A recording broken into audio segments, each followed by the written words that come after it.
What's going on, guys? Alex over with 814 EDC, and today I'm ready to do my full review on the Kubey Knives Ceto. Now this is in via the Lefty passaround group, as always, and it is part of the package including the Ceto, the Ned Foss Cougar, and the Beztech Knives Manta Day. I just did my full review on the Manta Day. If you guys caught yesterday's video, this will be live. I believe this will be live on Thanksgiving, and then tomorrow's video, the day after you're seeing this video, will be the Ned Foss Cougar full review. But today, like I said, we're going to talk about the Ceto. We're going to, get my thoughts and opinions out there to you guys about it. And yeah, I mean, this is definitely not, my style of knife. This whole, the Ned Foss Cougar is kind of my style, but the Beztech Manta Day, not really my style of knives I typically go for. And neither is the Ceto. It's big, it's large, it's kind of, out there in the face a little bit. However, I do think it's a solid knife. If you guys are interested in this, aesthetic of a knife. So without further ado, we're going to jump right into the review. Starting off with materials. This is rocking some beautiful Ultim scales, and you guys can see that it has sort of like radial milling. It's circling around the pivot and moving out through the knife.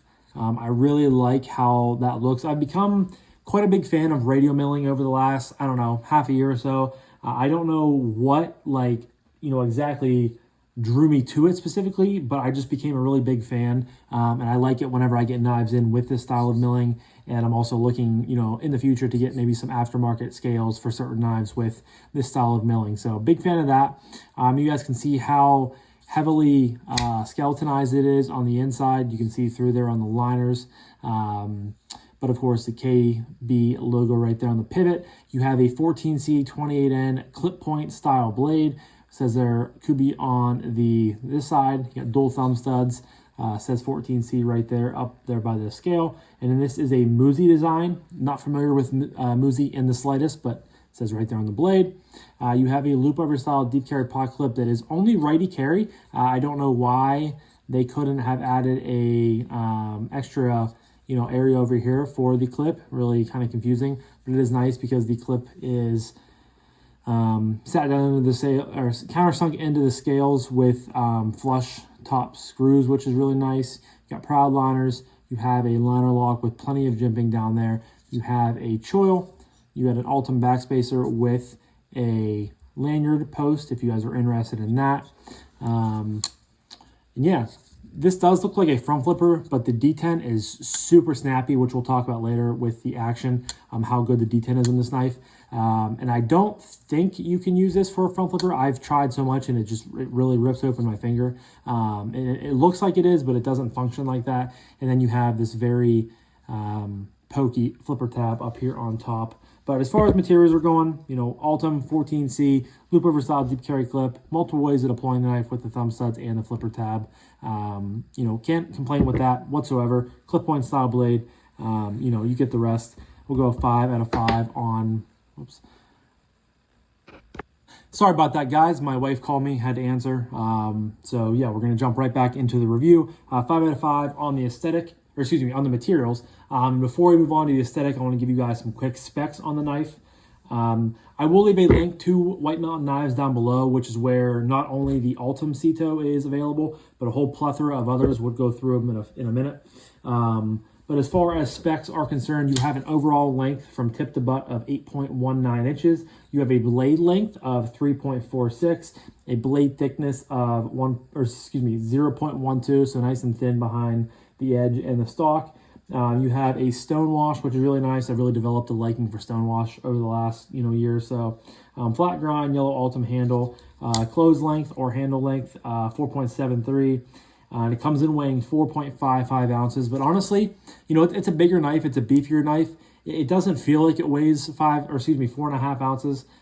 So definitely, take that into effect, but not too much because it doesn't feel that much at all. But like I said, there are let's see, there's 3, 6, 8 options. You have the Ultim version, you have JG10 versions, you have yellow versions, you have red G10, and you have black G10, and you also have a Tiffany blue. So there are, a lot of options. Kind of pick what you choose, what you like, and go from there. I'll leave a link to the whole, page of Ceto options down below if you guys are interested on White Mountain knives. And it looks like every option is available but the Tiffany blue, so the Ultim version is available. But we're going to move on to aesthetic. Now, like I said, this is definitely not a knife that is, up my alley. It's not something that I would go out of my way to buy. It's not something I don't look at this and go, like, that's an Alex knife right there. Now, I can appreciate it for what it is. Like, it's okay looking, and that's not a slight. It's just not, again, my cup of tea. But the clip point saw blade is pretty wicked looking. I mean, it's just big and bulky, but it also is like kind of sinister at the same time. Comes out here to a really nice tip. And then you have the handle, which is kind of just cut up, and it has these grooves, which is great for ergos, but it kind of, doesn't really give it to me. Give me the whirly birds or the good feelings with the aesthetic. So as far as that goes, I don't know. It doesn't really do it for me at all. It's just not appeasable in my eyes. It's okay. I just don't like it really too much, if I'm being honest. And that's probably, out of the rest of the review points we're going to talk about, aesthetic is definitely the worst one in my opinion, which the rest will be pretty well scored. So that says quite a bit of how good this knife is, and if you take anything away from it, understand that it's a good knife. And I just, the only thing I really don't like about it is how it looks. So we'll go 3.5 on it. Next up is action. Now that is one area where this thing is awesome. The D10, like I mentioned earlier, is just super duper strong. It's hard to tell on here, but you have a flipper tab up top with jimping. It's not overly aggressive, but it's just enough to catch on your finger. Pops right out of there. Reliable. Push button is great. Light switch is good. I definitely prefer doing push button. It seems like you just get more of a coming out of there. Thumb studs, which are pretty far away from the knife. That's a little bit different. You can kind of get right behind there and it pops right out. Thumb flick works really good. Reverse flick works really good.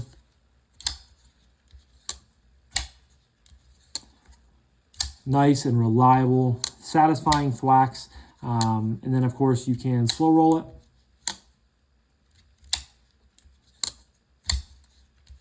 Closing action, you get the liner lock in there with jimping, like we mentioned earlier. Doesn't drop very far because you have that big flipper tab, and there's no other way to get in there because you're pretty constricted on space. But drops to your thumb, one shake and you're home. Drops to your thumb, few micro shakes. The action's good. I like how the D10 is snappy on all the fronts, on all the opening method options. Good for reverse flick, good for thumb flick, and good for flipper. So as far as that goes, 5 out of 5 on the action. Very nice, snappy, fun to play with, smooth drop, and no blade play. So nice and locked up real tight, which is great for the action. Next up is acoustics, and ultimately, get it, Ultim. That is kind of, where we're going to fall a little short again. It doesn't sound bad, but it just doesn't really, it's just, but there's plenty of milling, but Ultim is just, it's ultimately, it's plastic. I'm cracking myself up over here. So it's, kind of reverberating to sounds. It kills the reverberating of sounds. It doesn't really let them bounce through. And it's not bad by any means, but it's pretty standard run of the mill, I feel like, for FRN knives and for G10 knives. So I think 3.5 is okay. It's fair, because that's ultimately what the acoustic is with this knife is, okay. So we'll go with that and leave it there. Next up is ergos, and that is another shining star of this knife. Probably more so my favorite thing about the knife, more than action, is the ergos. It just fits in your hand so comfortable. And honestly, I have learned when you have knives that, look funky and they look just, excuse me, They just look kind of, cut up and have all these finger grooves. They don't look the prettiest, but you can damn sure expect that they are going to be comfortable in hand, and that is exactly what the Ceto is. Like I said, you get a finger groove here, a finger groove here, and you get a finger groove here for the remaining fingers. So I can easily get all 4 fingers on this knife, your pointer finger, middle finger, and then your pinky and your ring finger wrap around. Feels really good in the hand. Again, I love that radial milling. It just adds a nice amount of texture, but it's not like overly, going to rip open your hands. Just the right amount, which feels really good. You have a thumb ramp right here with a lot of, not micro jimping, but very fine jimping. Feels really good on the thumb. And in this grip, in this saber grip, hammer grip, I mean, this knife is not going anywhere out of your hand. You are locked into this thing, and it feels really good. It's nice, resounding grip. And then of course you have that choil right there where you can choke up, and that gives you even more control over maybe push cuts. If you're cutting around something, you have to be very careful. You get that really nice control. Pinch grip works really good, but not probably the best blade to be utilizing in a pinch grip, because you got to come the whole way up here for your tip to work. But I really like the way this knife feels. That was the first thing, I pulled it out and started fidgeting with it. And then I locked into that 4-finger grip, and I was like, man, that thing is comfortable. It's not going anywhere. It's very, very, in place. And that choil just adds a nice, added feature to utilizing your knife in different ways, and being very, very comfortable. I have medium, no, I'd say I have large glove size hands, but on the smaller end of large, and I still have plenty of room here. So if you have big mitts, I think this thing would fit really good in your hand. And, I don't want to, ramble on too much about it, but the ergos are fantastic with the Ceto. The Ultim is really nice. Again, that radial milling is perfect. You do have a loop over style deep carry clip. However, you're off of it, at least with my hands, you're off of where the hot spots would be happening, with the curvature right here. If you were choked back a little bit, I can feel it a little bit there, but it ends just perfectly on my hand, so no hot spots. We're back in the 5s, baby, 5 out of 5 for the ergos. Next up is carry. And this is not the best knife to carry, but it's not the worst. You do have, again, a loop over style deep carry clip that carries pretty deep. I mean, you have maybe that much sticking about of your pocket, so not a big deal by any means. And it's nice, easy in the pocket. You have plenty of clearance. Sits down in your pocket, and it's different because the knife has a curvature to it. So you kind of want it to, when it's like this, you kind of want it to go like this to go flush with your pocket, and then the knife kind of sticks into the edge of your, wants to go into your pocket a little bit, but there's usually a wall right there. It's again, kind of bulky. It weighs about 4.5 ounces, like we mentioned earlier. But in hand, it doesn't feel like that. And in pocket, I don't think it feels like that. It's not the lightest knife. You can definitely tell, that's a little bit of bulk there. But it's not too bad for the size. Of course, you have the flipper tab. So when it's in the pocket, when you're reaching down past it to get change, chapstick, anything that might be floating underneath it, you have to be aware of possibly catching your hand on it and pulling it out. I didn't have any issues with it, but granted, I didn't carry it a ton. Carried it just a couple times to get my bearings with it, and to be able to get my opinions about it to tell you guys. I really don't know why they did not put a reversible clip on here. I think I have to document a little bit for that, because there's no reason not to. I mean, it's a liner lock, but I mean, you have dual thumb studs and a flipper. Like, this easily could be a lefty knife as well. So it carries okay. It's just it's wide, and it's kind of, it's skinny here, but then it widens towards the bottom, and it gets real, kind of chunky. So again, it's not the worst knife to carry, but it's not the best. We'll go 4. I think that's fair. I don't want to go any higher, but I also don't want to go any lower. So we'll go with 4. And that leads me to my final category of price point / value / what I recommend this knife. When you look at the price point on the Kubey knife Ceto, they're all priced the same, which is nice, because sometimes Ultim is a little bit more. But all the G10 versions are priced the same as the Ultim version. And they are coming in at $56 from White Mountain Knives. That's before someone's code. Use like Lefty 10, get you 10% off, get you down probably to $50. I think that's a really good deal. But even at full price at $56, I mean, you're getting, if you're into this design, then yes, I can recommend it. But for $56, you're getting a nice Again, if you're a fan of clip point style blades, you're getting a nice clip point 14C 28N blade. You're getting really nice Ultim with that beautiful radio milling. You're getting a nice loop over style deep carry clip. You're getting really good action. You're getting fantastic ergos, and all that put together. I think it's a good package. Now, I think you have to be a fan of how this knife looks to go towards this knife. I mean, it's definitely not for everybody. It's not going to be everyone's cup of tea, but there are some of you out there that are going to look at this knife and go, man, I think that looks sick. I love the way that looks. I need to have it. And if that's you, then I can absolutely recommend the Ceto to you. It's really well made. Kubey has really stepped up their game, you know, OEMing wise. Or not just OEMing wise, but, you know, I feel like they've really taken a step forward in all their aspects, you know, their high end, their mid range, and their budget. And they just kill it on all fronts, in my opinion. So they are really making great knives.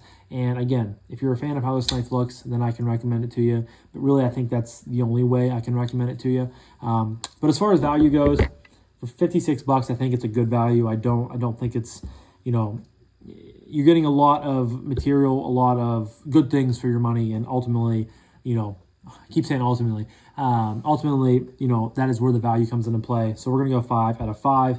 And let me count this up real quick to see where the Ceto lands in my review categories. We'll go 1.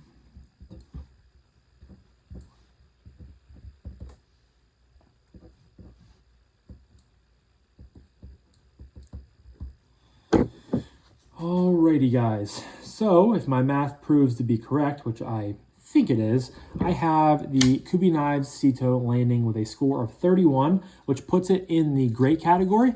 I think that's fair. I mean, I don't think it's a great looking knife, but I think it's great otherwise. So I do think that's fair. I think that's a very nice landing spot for it. And yeah, 31 out of 35, great category. Kubey Knives Ceto.